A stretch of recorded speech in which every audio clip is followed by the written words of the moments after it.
Kensington Palace, a royal residence for 329 years, and now home to a very modern princess in waiting. Tucked away in a quiet corner of West London, Kensington has become the power base for the most popular royals in Britain.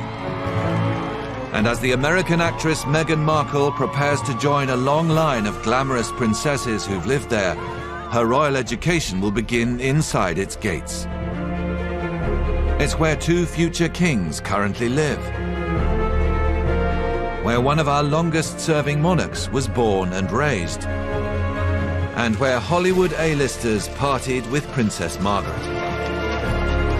Celebrities would just love to have an invitation to Kensington Palace. It's where another princess became an icon and a royal rebel. It really was like the first episode of the royal soap opera. Next to Prince Charles and I can't go wrong. He's there with me. And where its luxury surroundings became a prison instead of a sanctuary. They descended on Diana. Kensington Palace was effectively under siege from the paparazzi. In one of the royals' darkest hours, it was the focus for a country's grief. It was like suddenly the nation's heartbeat was at Kensington Palace.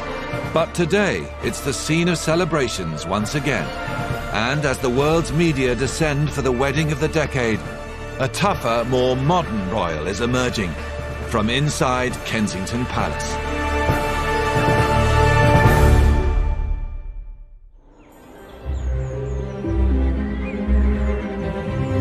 Hidden away in London's Kensington Gardens is the royal family's most exclusive and private building. Almost 100 years older than nearby Buckingham Palace, it's been a home for monarchs and their families since the 17th century. It's one of these almost anonymous royal palaces. It doesn't kind of scream out at you. It's rather like a very rambling country house. 400,000 visitors each year are allowed to walk through its staterooms. But the public areas are only a tiny fraction of the entire estate. What we never see is what makes Kensington Palace unique. Beyond the security cameras and high fences is the heavily guarded residential area, home to a whole array of princes and princesses. Kensington Palace is a complex of lots of different royal residences all glued together. It's a block of flats for the royal family, really. In fact, this most select of housing estates accommodates 12 royals. It consists of some surprisingly small cottages and the main building, where the grandest apartments are found. The apartments are pretty well separated, so if you walk out and you're careless, you won't bump into another member of the royal family. Apartment 10 has been home to the Queen's cousin, Prince Michael of Kent, for nearly 40 years. In 2016, 3-bedroom Ivy Cottage was given a fresh lick of paint for its newest resident, 8th in line to the throne, Princess Eugenie. And across the square known as Clock Court are the 2 largest homes at Kensington Palace. Apartment 1 belongs to another of the Queen's cousins, the Duke of Gloucester. And the most senior royals in residence, the Duke and Duchess of Cambridge and their 2 children, are next door in apartment 1A. Like many of the royals who lived here before them, William and Kate were keen to make their mark on the palace. They spent £4.5 million renovating the property, making it fit for a prince and princess.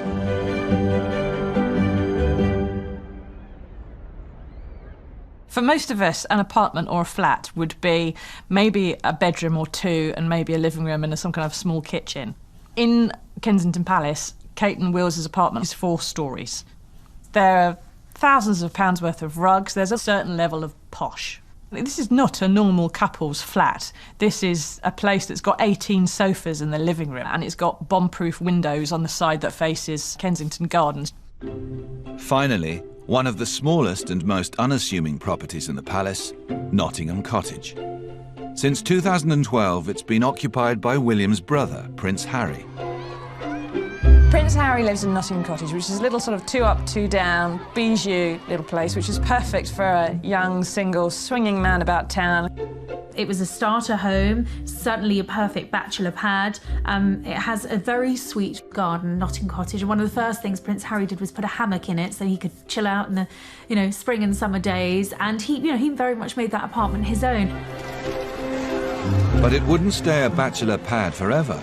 And in November 2017, Nottingham Cottage was the unlikely site of an historic event, one which would ultimately bring yet another princess to live at Kensington Palace.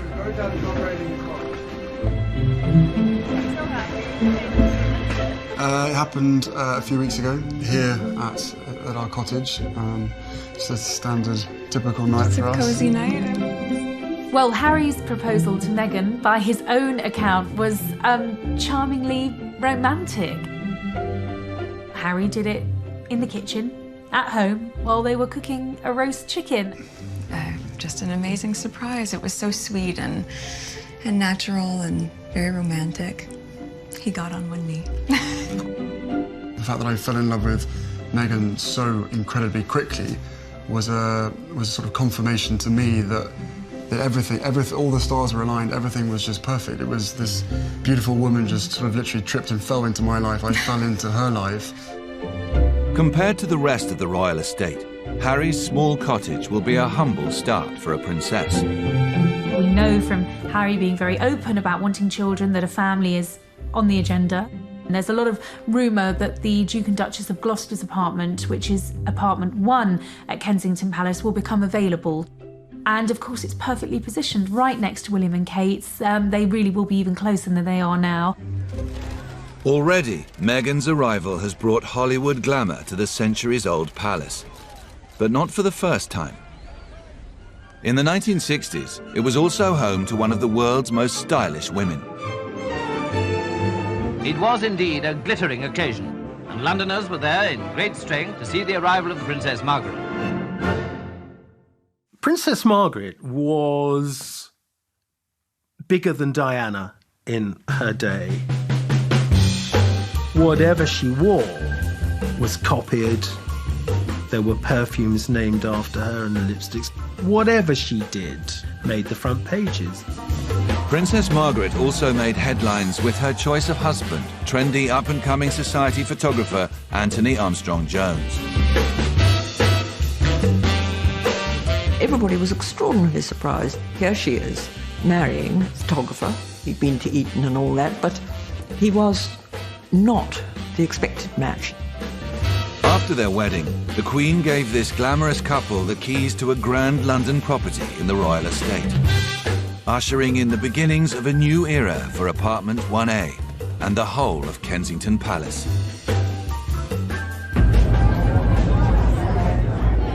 But the party wouldn't last forever. Soon, scandal would bring shame and disgrace to the gates of Kensington. And a royal couple would change the image of the palace for decades. I'm amazed that she's been brave enough to take me on. And I suppose in love. Of course. Whatever in love means.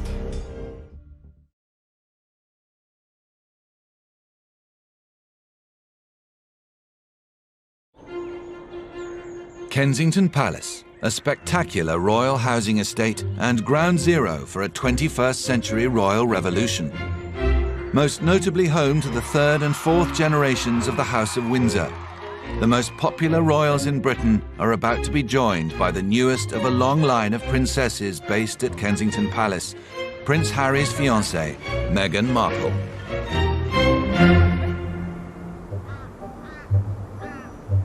In the 1960s, Kensington Palace was at the centre of an earlier royal revolution. Princess Margaret and her photographer husband, Anthony Armstrong-Jones, had been given the keys to the 20-bedroom apartment 1A. Unfortunately for Margaret and Tony, the palace back then resembled an old people's home, Rattling around neglected apartments were ancient descendants of Queen Victoria. There was a sort of running royal gag. Kensington Palace was known as the aunt heap. There were all sorts of old aunts tucked away in various cubbyholes, waited on by equally ancient servants. It was a rather eccentric boarding house. Margaret and Tony were shocked when they first saw the state of their new apartment. It was far from fit for a modern princess. The last resident of apartment 1A was Princess Louise, the fourth daughter of Queen Victoria. She died at the age of 91 in 1939. So for 20 years, nothing had been done to that house at all. There were gaping holes in the floor. I mean, it was in such a mess. In the early 1960s, money was tight. The government agreed to fork out just £80,000 on rebuilding apartment 1A. Margaret and Tony would have to take care of the interior design themselves. To garner positive press, they let it be known they were going to roll up their sleeves and get stuck in.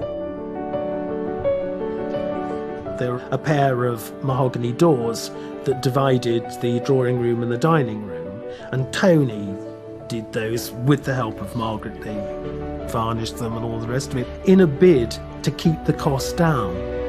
3 years later, 3 bedrooms, 9 staff bedrooms, 4 staff bathrooms, 3 kitchens, a photographic darkroom, and 10 more rooms had been renovated.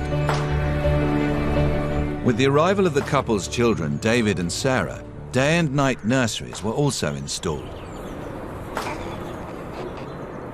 But Kensington Palace wasn't going to become a quiet family home. Britain's capital was at the centre of a global cultural change, and the royal couple were firmly a part of it.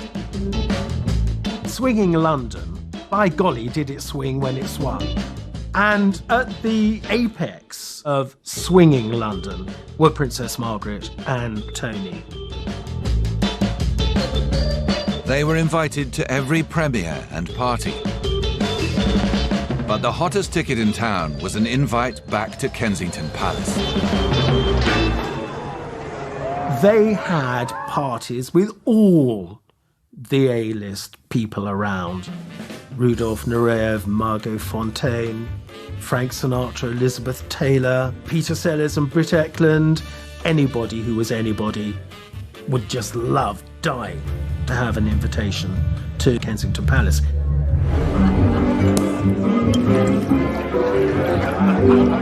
It was the first time that the arts and the establishment really met and mingled. The princess loved them. She was a very good pianist. They were great fun. Margaret and her husband may have transformed Kensington Palace and made it into a celebrity hotspot. But behind the glamorous veneer, their home life had become a struggle for both.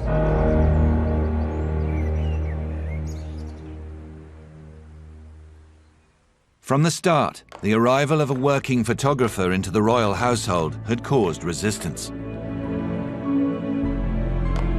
As time went on, even Margaret's loyal staff made their feelings clear. Staff at Kensington Palace were a mixed lot. First of all was Margaret's dresser. She disapproved of Tony, so much so that when the princess was called, this used to be very much the custom, you were called in grand houses always with a cup of early morning tea. But the dresser who brought in the early morning tea would only bring in 1 cup. She thought the princess should have married a duke. And that wasn't all that was wrong between Margaret and Tony. Both were attracted to others within their social scene, and their affairs would shatter their once happy marriage. The arguments started to become rather public.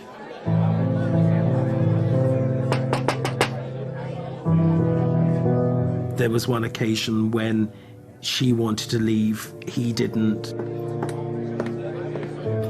He hid under a table. it all became rather ugly. Eventually, it became clear to Margaret and Tony that their marriage was over. On the 24th of May, 1978, they did something that no royal couple had done for 400 years. They divorced. Margaret, now a single mother of two, retreated inside, and Kensington Palace fell silent.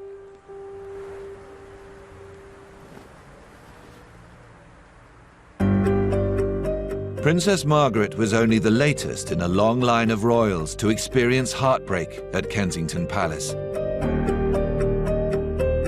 It was more than 300 years ago that King William III and Queen Mary II bought a small mansion in the countryside village of Kensington. Their aim? To escape the pollution of nearby London. Kensington at the end of the 17th century was still really rural. A hamlet almost, and it's a long way away from the heart of things, and that's exactly what William and Mary wanted. William had a bad chest. He didn't like being in Whitehall, which was damp, it was smoggy, it was a polluted part of the world. So they were in a hurry to find somewhere else. The King and Queen hired Britain's best architect, Sir Christopher Wren, to transform the then modest Nottingham House into a palace. By then, Wren was celebrated throughout the land. When Wren started working on Kensington Palace, he was nearly 60. He'd been architect to the Crown for a couple of decades, and he's at the peak of his career. He's in the middle of rebuilding St Paul's Cathedral, which is without doubt the greatest building in the kingdom.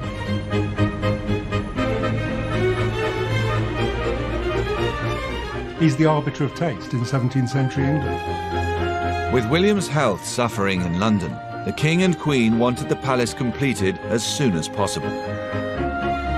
Wren was pushed very hard to make Kensington habitable within 6 months. That might not seem too much today. Think that St Paul's Cathedral took 35 years, and Wren is being asked to remodel a palace at Kensington in months. To house the King, Queen and their 600 staff, he extended the original building by adding 4 pavilions and 2 large wings, eventually creating 3 new courtyards. This immediately changed not only the sort of function of it by making it bigger, but also it looked architecturally like something more impressive and elaborate, and therefore became a home befitting a king. Wren's additions to the building transformed it forever. After a fire there in 1690, he adds on what they called then the new gallery building, or they call it the King's Gallery. So he created a new south front, which is the best thing about Kensington Palace. The plain red brick, the sash windows, the Portland vases along the top are a perfect example of that English Baroque, which is an austere intellectual style. In 1692, the work was completed.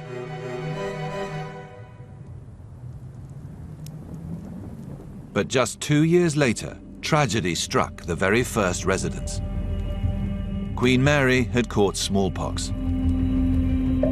To keep staff safe from the deadly virus, King William sent them away and tended to Mary himself. This was quite extraordinary, the fact that the reigning king would risk his life by attending his wife during such an illness, and the fact that he was prepared to put her above everything. 9 days after falling sick, Queen Mary died. 8 years later, her dutiful king would also be dead, succumbing to pneumonia caught at the palace. Although the lives of William and Mary were cut short, their creation has stood for more than 3 centuries as a home for other kings, queens, princes and princesses. And their legacy is also visible in the gardens that surround the palace today. They were both king gardeners. They both loved horticulture. They wanted to create gardens like the ones that they'd had at home in Hetlow in Holland. They wanted it to be a garden that would rival William's cousin. Louis XIV at Versailles.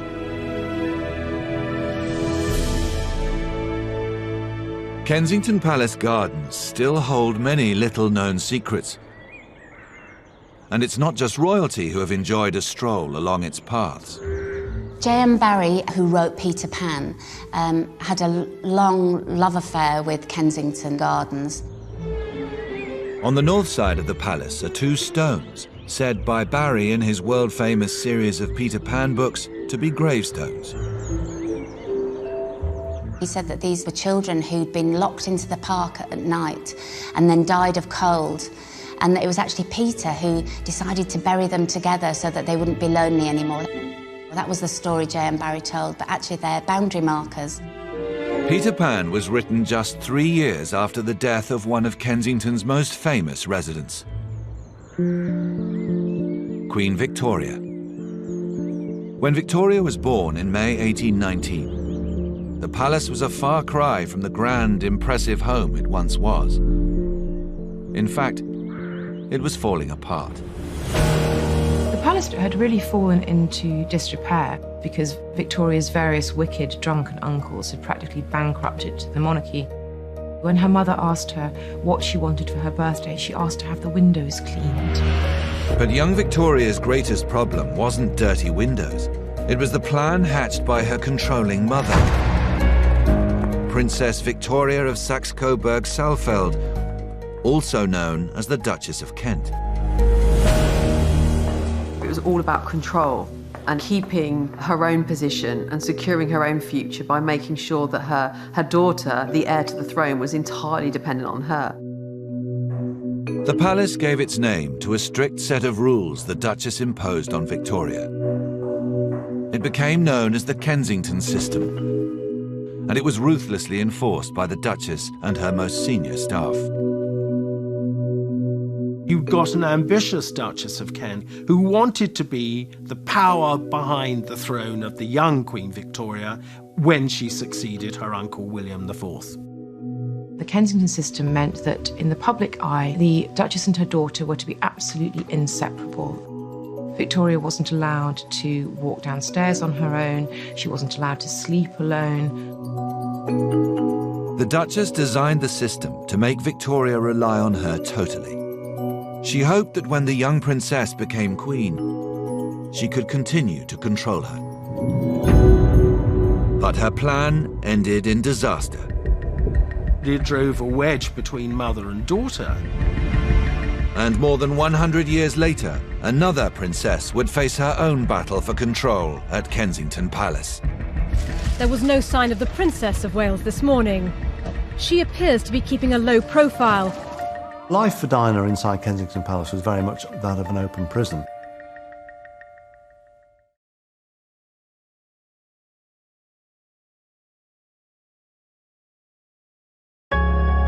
Kensington Palace has stood for 329 years as home to minor and major royalty.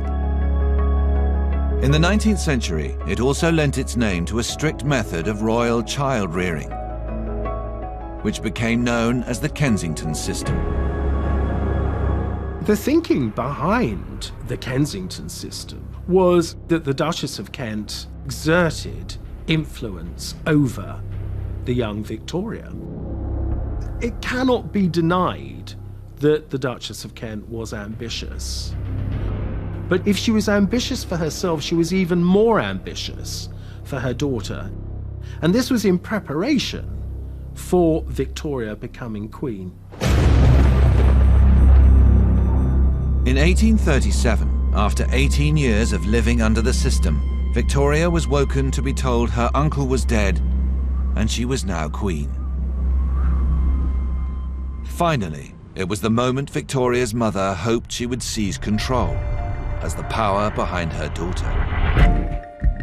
Sadly, for the Duchess of Kent, the Kensington system was an absolute disaster. It had produced precisely the popular, fresh young monarch who the people craved. And because Victoria was so popular, it also gave her the confidence to reject her mother. This whole system worked, but it also drove a wedge between mother and daughter, to the extent that when Victoria ascended the throne, 3 weeks later, She moved out of Kensington Palace and into Buckingham Palace, becoming the first sovereign to live there. The Kensington system had failed the Duchess, as Victoria sidelined her mother completely. But the palace itself had helped shape one of Britain's greatest ever monarchs. And remarkably, her strong family connection to the palace lived on there until 1981. Princess Alice of Athlone kept herself very much to herself. People wouldn't really have known who she was. The fascinating thing about it is she never had a car. This never fazed Princess Alice. She always went around on the number 9 or the number 52 bus. There was one famous occasion. Princess Marina was returning in her Rolls Royce. She said to her chauffeur, "Look, there is Princess Alice, do stop." So she said, "Auntie Alice, we're going back. Would you like a lift?" And Princess Alice looked up and scanned the sky and she said, "I don't think so, Min, I'll take the bus. It's a lovely day." How many people, I sometimes used to wonder, standing in the bus queue, realised that this was Queen Victoria's last grandchild. As Princess Alice saw out her final days inside Kensington Palace, a new, more modern face of royalty was preparing to move in. In February 1981, King-in-Waiting Prince Charles announced his engagement to Lady Diana Spencer. When the couple stepped in front of the cameras, the world was enchanted by this modern-day fairy tale. The popularity of the Prince and Princess of Wales at the time of their marriage was off the scale. I think the Charles and Diana story really kicked off the soap opera element of the royal family. I think the reporting became less deferential. It really was like the first episode of the royal soap opera. Charles and Diana immediately started planning their future together. Charles had been living at Buckingham Palace like all the Queen's children had, and he'd gone to the Queen and said he wanted a home where he could raise a family, and so a very large apartment was earmarked for them at Kensington Palace. Diana and Charles were the world's biggest celebrities. So to have them in a place which was easily accessible to the public, remember it's right next to Kensington Gardens, so people can walk past it all the time. You can look in the windows, you could wave at her if you felt like it. Lady Diana's father this morning said he thought she'd make a very good housewife. Oh, it's nice when you said that. We've yet to see. As heir to the throne, Charles and his wife Diana were entitled to the grandest property on the royal housing estate. But Princess Margaret lived in apartment 1A. So Charles and Di were given keys to the next largest, the combined apartments 8 and 9, and immediately set about making them fit for a princess. Diana was going to have the final say on decorating Kensington Palace apartment. She got her mother in to help, and she brought in an interior designer called Dudley Poplack, and he chose the fabrics and the colour schemes. It was all done with a great deal of style and panache. In June 1982, interest in Kensington Palace went into overdrive when a new resident arrived, Prince William.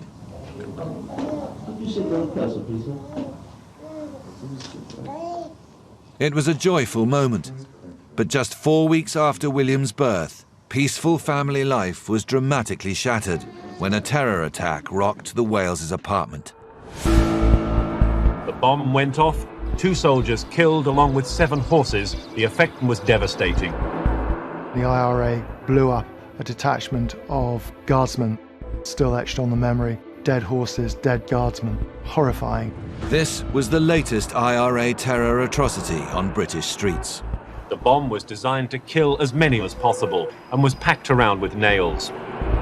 They had exploded a bomb on the road leading directly to Kensington Palace, and royal security was ill-equipped to deal with such a devastating attack. In those days, the Queen was guarded by a man who didn't carry a gun but a rolled-up umbrella.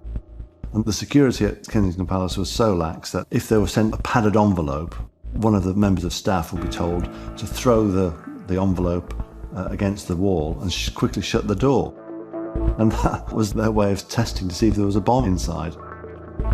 The fears are now that this may herald the start of a new IRA terror campaign in London. With the bomb exploding so close to Kensington, shockwaves were sent through royal security. Their greatest fear was that the next target could be Kensington Palace itself.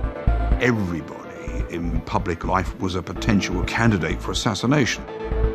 And there was a significant threat level against members of the royal family. Now, royalty protection was increased in its numbers. There was almost a bottomless pit of cash, and equipment was available. In the aftermath of the blast, Kensington Palace was transformed from a relaxed royal home into a fortress. Access to the Waleses was now tightly controlled. Every palace press call was under strict supervision. Prince William had brought a ball along to play with, but all that really interested him were the cameras. Restricted access for royal reporters meant any news coming out of the palace was thin on the ground. Most of the time in the royal family, they don't want stories to get into the public domain. Since the heyday of the press in the 40s and 50s and 60s, the royal family have come to realise they have to deal with it. The proud parents with their baby son and heir, David Albert Charles Viscount Linley. To accept that there's going to be some intrusion and that there is a benefit to that, which is that if it's handled correctly, the royal family remains something that has public support in the UK. The job is to try and paper over the cracks and keep a happy face and keep the ship sailing. You got a glimpse of family life, I suppose. There was no question and answers about how life was going. You got what you were shown, which was William can now crawl, William can now walk. In 1984, after the birth of Prince Harry, access was restricted further. For the press, the only regular glimpse of the young princes was on the school run.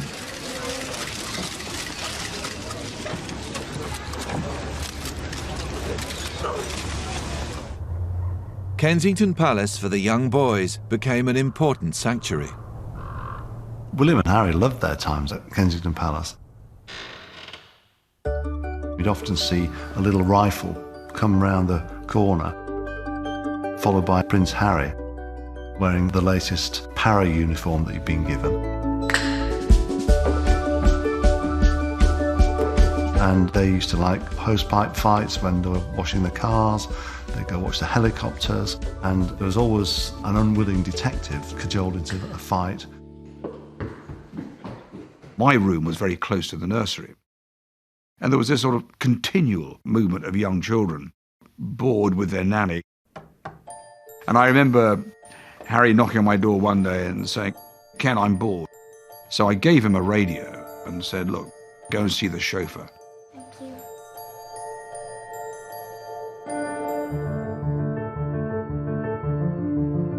20 minutes later, I was rather worried that he hadn't come back. Now, this is where panic sets in. Harry, come in, Harry. So I called him up on the radio and he answered. I said, "Oh, where are you, Harry?" He said, "Just a moment." And suddenly, out of nowhere, he said, "I'm outside Tower Records in Ken Church Street." Well, I don't think I've ever moved as fast in my life. And there, in his khaki uniform, with his beret on and this radio, was Harry. We got away with that one. Relief for the royal staff, but there were more turbulent times ahead. As Charles and Diana's marriage began to falter, the rebel princess took control of the palace and banished many of those whose job it was to protect her. She did the most extraordinary thing. She had the locks changed on Kensington Palace.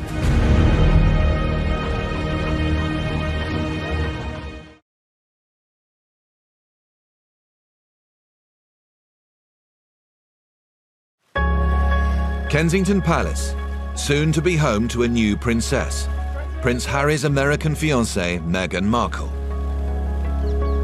Over centuries, the palace has played host to many different kinds of resident. In the 1940s, the military moved in.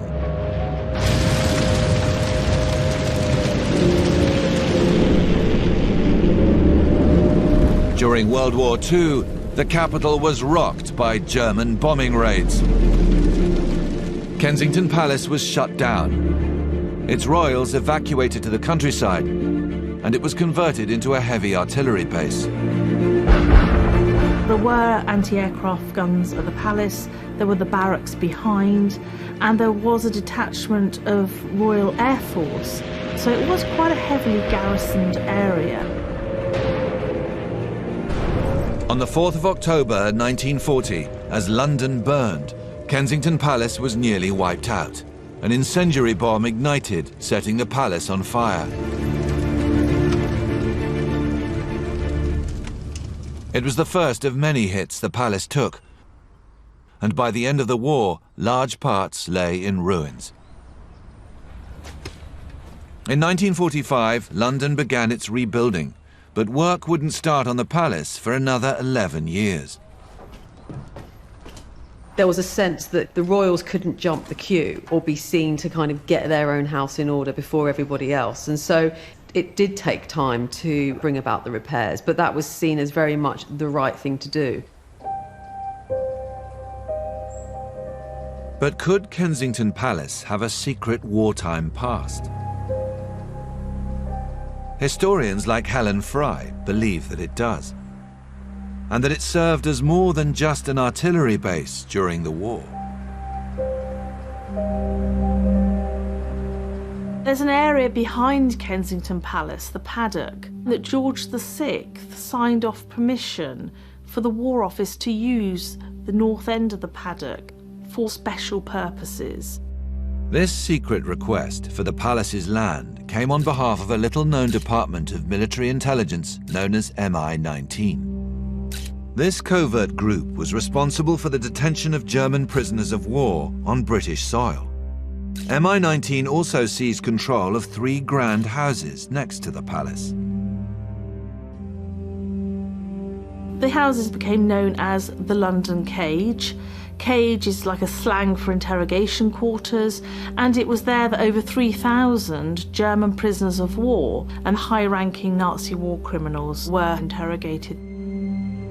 MI-19 had taken over the grounds in order to make them part of their hidden prisoner of war camp to house and exercise German POWs. We know from aerial photography that there was barbed wire, it was heavily guarded, it was secluded from the public eye. But behind locked doors, this undercover prisoner of war camp in the heart of Kensington may have held an even darker secret. Helen Fry believes German prisoners were marched into the neighbouring houses for brutal interrogation. Prisoners were told to write down their version of events.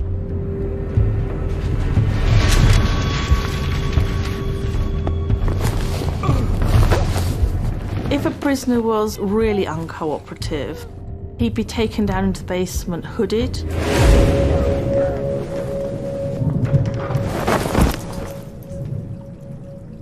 It was down there in converted cells and interrogation rooms where some of the prisoners were struck or they had to stand for 48 hours.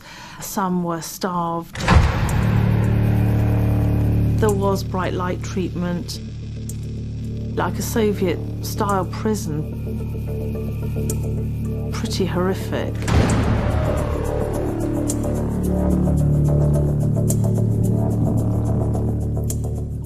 The walls of Kensington Palace have concealed many secrets, and the role played there by MI-19 is just one of them.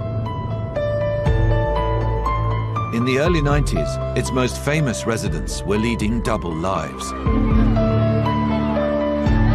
The resulting strains on the Prince and Princess of Wales would nearly bring the royal family to its knees. Charles and Diana were very good at doing their formal stuff together very well. They could do these engagements almost like clockwork. But the truth was that just 4 years after their wedding, Charles and Diana's marriage had self-destructed, and privately they were living apart. If Charles and Diana went out on an engagement, Diana would go back to Kensington Palace and Charles would go back to Highgrove. He didn't spend any time under the same roof of her, probably after about 18 months after Harry was born. With Charles at his Gloucestershire home, Highgrove, and the princes at boarding school, Diana was isolated at Kensington Palace. Unhappy and frustrated, she decided to get her story out in the open. The messenger would be a young journalist named Andrew Morton. The motivation was to tell the truth. For once, forget the propaganda, tell the truth about what's really going on, because we do face a crisis in the House of Windsor. It's obvious to everyone. Life for Diana inside Kensington Palace was very much that of an open prison. She felt that she was living a lie, that her marriage was a lie, and that she wanted to tell her story. She did so entirely without the knowledge of the royal press machine. I would prepare questions for Diana, and they would be taken along to Kensington Palace by a friend of hers, and so would not arouse any suspicion. And he would sit there in her sitting room. She would put on her a microphone, and he would just go through the list of questions. She denied categorically to me that she had given Andrew Morton any help whatsoever. She denied it to her brother-in-law, who was the Queen's private secretary. She denied it to everybody. And we believed her. You don't turn around to a sort of member of the royal family and say you're lying. On the 16th of June 1992, Andrew Morton's book, Diana, Her True Story, was released. It was an unprecedented scoop in which Diana revealed her eating disorders, multiple suicide attempts, and the breakdown of her marriage. There was no sign of the Princess of Wales this morning. She appears to be keeping a low profile. Andrew Morton's book about the Princess of Wales changed everything. What he was saying was copper-bottomed, as we say in the trade. It really was from the horse's mouth. I'd driven to London, Charing Cross, to pick up the first edition and read it. She phoned me around about 5 o'clock in the morning on the Sunday morning. She said, "What do I do?" I said, "Well, you've already done it. Go and pour yourself a stiff scotch and drink it." Diana's revelations from Kensington were the first attack in what became known as the War of the Waleses. The paparazzi descended on Diana. They wanted to know what she was doing at all times of day and night. Kensington Palace was effectively under siege from the paparazzi. It was the start of a sort of roller coaster of her saying, him saying, her saying. There wasn't a lot you could do about it. They were a bit like unguided missiles. Charles used Highgrove to launch his attacks, whilst Diana's missives were issued from London. During this turbulent time, the Waleses formally separated, and the princess took control of their former marital home. She did the most extraordinary thing. She had the locks changed on Kensington Palace. All Charles's staff have keys, and she didn't want them poking around, and she didn't want them, bluntly, in her home. Afraid her every movement was being reported back to Charles, the princess made a bold decision. She sacked her police protection. Diana increasingly found her police protection oppressive. Rightly or wrongly, she felt that they reported on her, that because they were with her 24 hours a day, they were in a position to tell Charles what she was up to. All the policemen were linked to Prince Charles. So the whereabouts of the princess in London, whom she met, who she saw, who she entertained, everything was sent back to Prince Charles, and the princess had had enough of it. She said, "I'm sorry, I do not want him to know where I'm going. This is my life, not his." But as Diana quickly discovered, maintaining her privacy would be impossible. Outside of the gates at Kensington Palace, she was being besieged by not only the paparazzi, but by members of the public. But she wanted to try and put her feet into this world of normality. Princess Diana was at her gym again. The photographers weren't happy. Very funny, Mum! Woohoo! Diana was in a difficult situation because she'd been playing with the press. And then she decided she didn't want to, and she experienced what a lot of celebrities have done, which is to realise that you can't have one and not the other. You play the game or you don't play the game. In June 1994, Diana was at Kensington Palace preparing to leave for a public engagement. There, she watched a TV interview in which Charles admitted to the nation that he had been unfaithful to her. It was the biggest sensational interview ever. She said to me, "He's telling the world our marriage was a sham. That's what he's telling them." She said, "I can't go out there. I can't face the press." She said, "I've got nothing to wear." I said, "You're going to face them." I said, "I'll find you something to wear." So I went into her wardrobe and pulled out the Christina Strombolian dress. I said, "This is what you're going to wear, and you're going to knock them dead." I said, "Go out there, hold your head high, shoulders back, put out your hand and say to yourself, 'I'm Diana, I'm here to stay.'"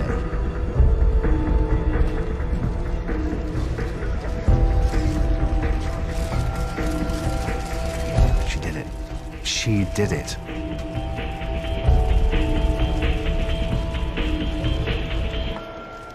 She went out there and she lifted her head high.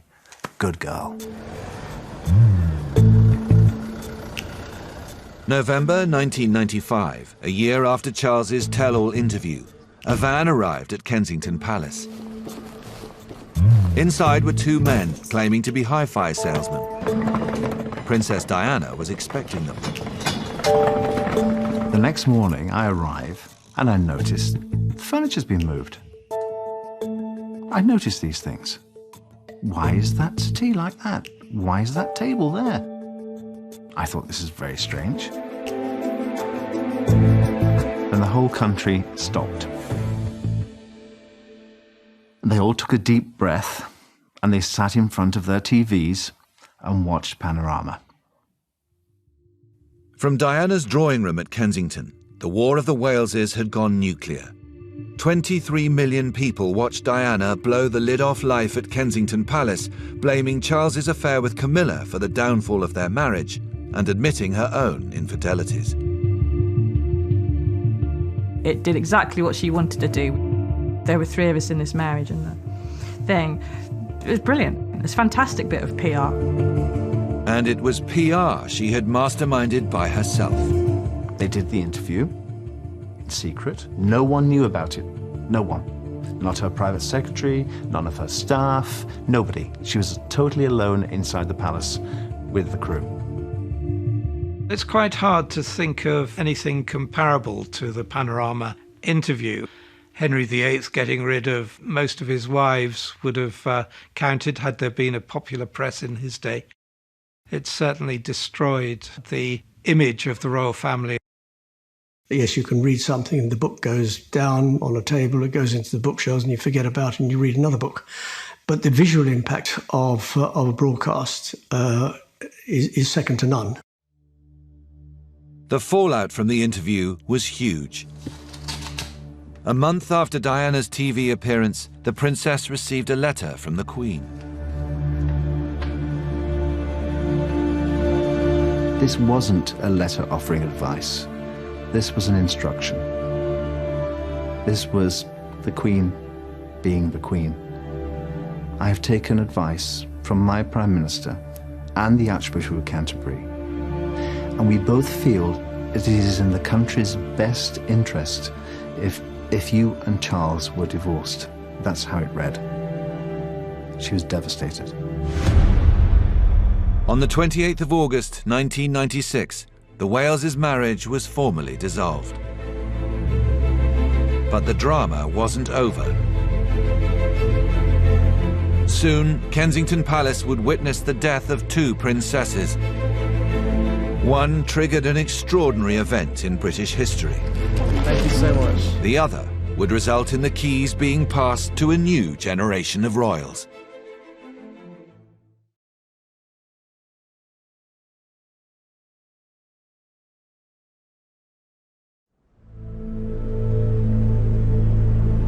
On the 31st of August, 1997, Princess Diana was killed in a car crash in Paris.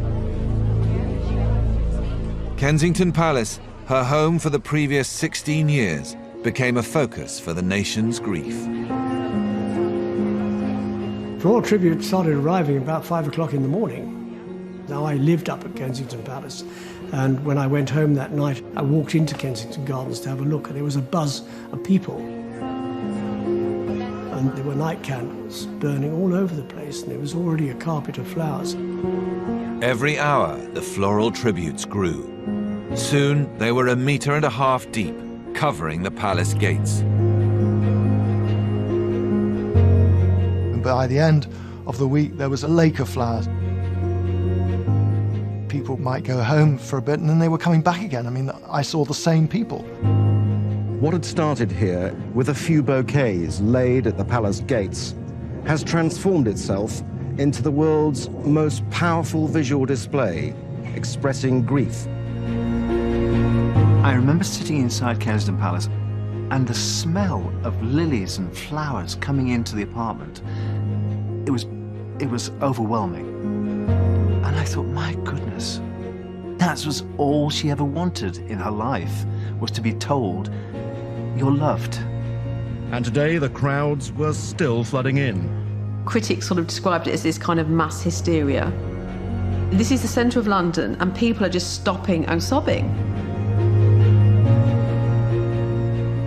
It was a very un-English expression of public grief. And today, it has carried over into other celebrity tragedies. Before Diana's funeral, the decision was made to take her body back to Kensington Palace. When she came home, I felt that was right. I felt as if I could take care of her once more for the last time.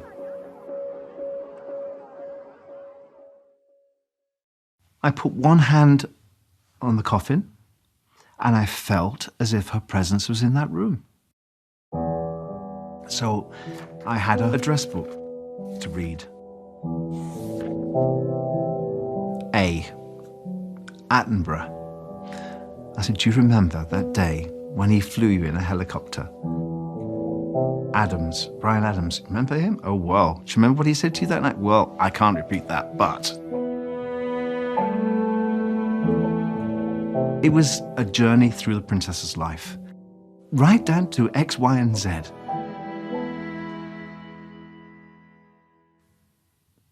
It was a final goodbye.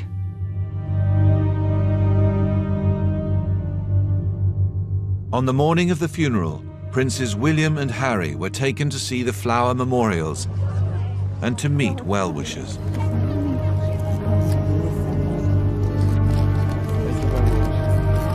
William. Thank you so much. They'd come back to their own home. They didn't go inside the palace, they just came to the gardens and to marvel and to be astonished, as indeed they were, by the sea of flowers. And yet it was heartbreaking too, because here were these young boys who'd suddenly lost their mother. The world had been clamouring for a glimpse of them all week.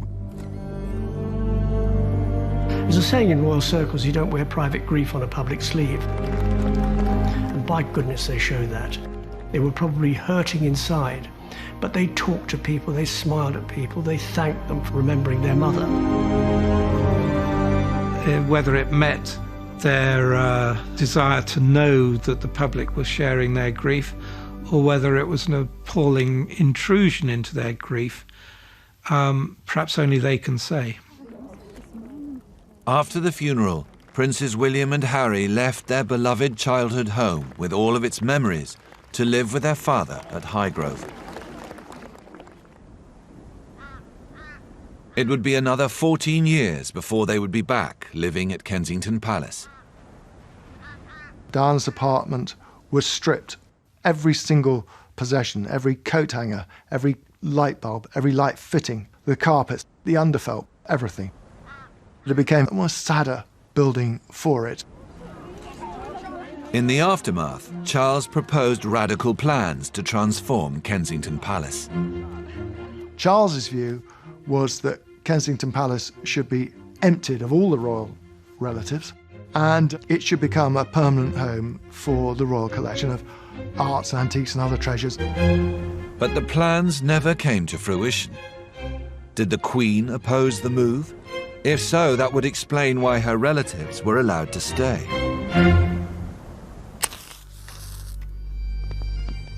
Nearly 5 years later, on the 9th of February 2002, Kensington suffered yet another loss. Princess Margaret, who had first brought the palace into the modern era, died at the age of 71.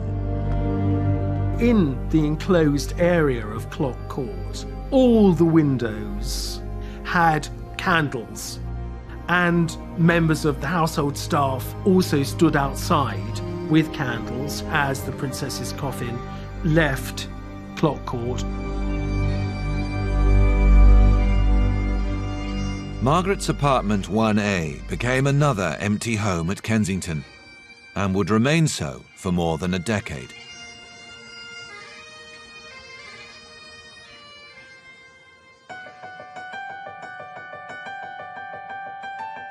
During the 80s and 90s, Kensington was a place of turmoil for many. But for one young royal, it held happy memories. So perhaps it's no surprise that in June 2013, Prince William moved back home. Having married Kate, Duchess of Cambridge, William decided that Kensington Palace would once again be a home fit for a princess. William always knew that he wanted his married life, his family life to be based at Kensington Palace, which is hardly surprising when you think about it. I think it's a really rather lovely tribute that Diana's sons have wanted to start their married lives there, continue their family lives there, make it their court. Today, Kensington Palace is once again a power base for the royal family. And as the nation awaits a fairy tale wedding and the crowning of a hugely popular American princess, This beautiful woman just sort of literally tripped and fell into my life. I fell into her life. all eyes will be on this historic home.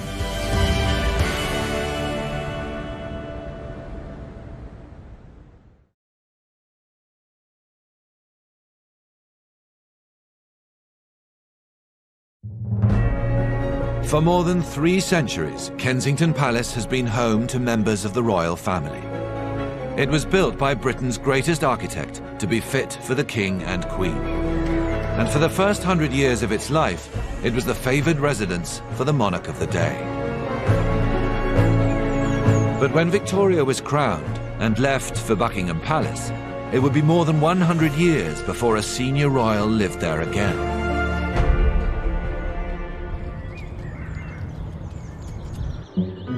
In the 21st century, Kensington's fortunes have ebbed and flowed.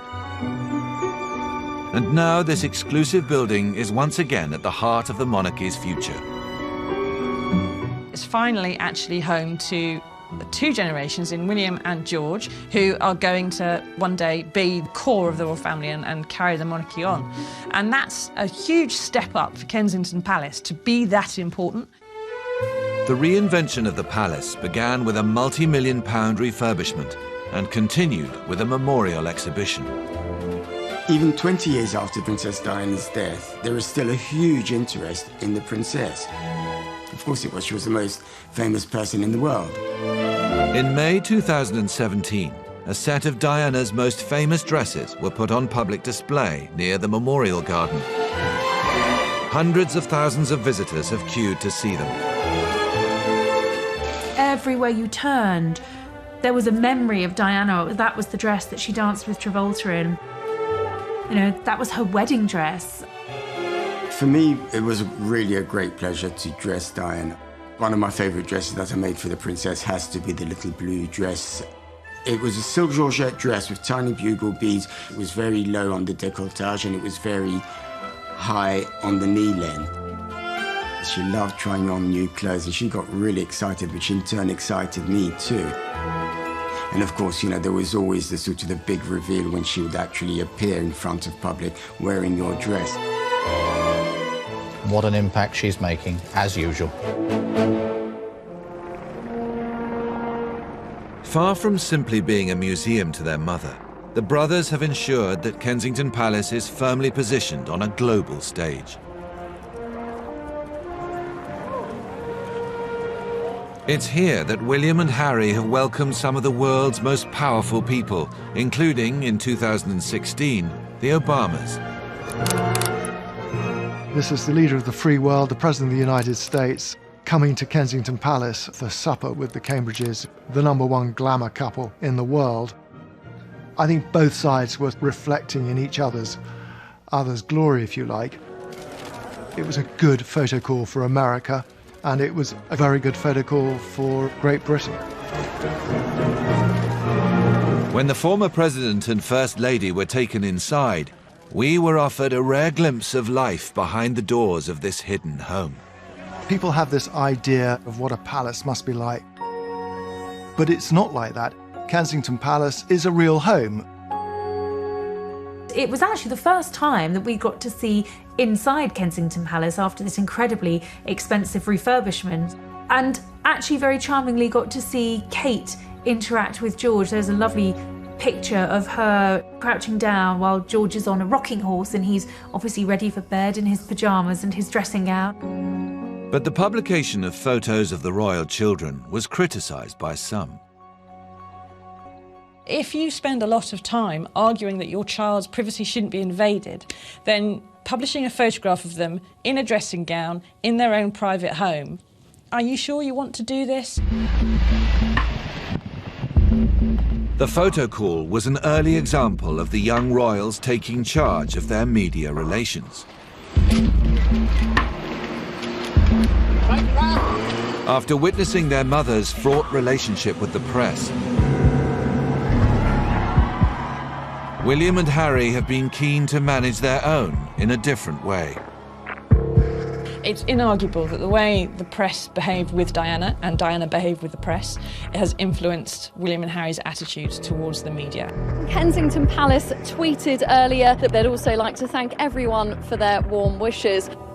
In the 80s, everything that came out media-wise came out of Buckingham Palace. There was one press office, and the one press office catered for every member of the royal family. But now, Kensington has its own press team. They now have a sort of little mini court, Harry and William, at Kensington Palace. They want to control the media because they have seen from their mother that if you can control the message, that you get your side out there. In 2015, the Duke of Cambridge used his personal communications team to issue a notice to press and public alike.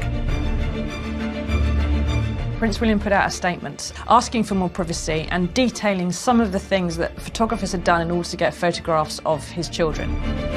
They are going directly to the public. You know, that press statement went out on Twitter. They realise that they've got a voice through their social media and they're going to use it. If you can persuade the public that they are being mistreated, then you may perhaps stop the appetite for buying the magazines in the first place, which reduces the market for the paparazzi pictures in the long run.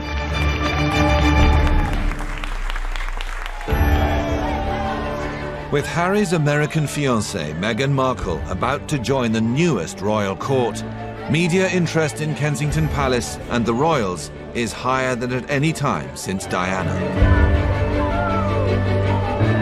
Prince Harry marrying Meghan Markle, it's a massive step for the monarchy because she breaks the mould in many ways. She's an actress, she's a philanthropist, she's an American, she's a divorcee. But I think it goes so much deeper than that. Meghan, from everything we've seen about her, is a feminist. She's a very modern woman. She's got great ambitions, I think, to do a lot of very good work. The causes that have been very important to me, I can focus even more energy on because very early out of the gate, I think you realize once you have access or a voice that people are willing to listen to, with that comes a lot of responsibility. I know the fact that she'll be really unbelievably good at the job part of it is obviously a huge relief to me because she'll be able to deal with everything else that comes with it. But the royal couple's tolerance for the spotlight has been tested since the beginning.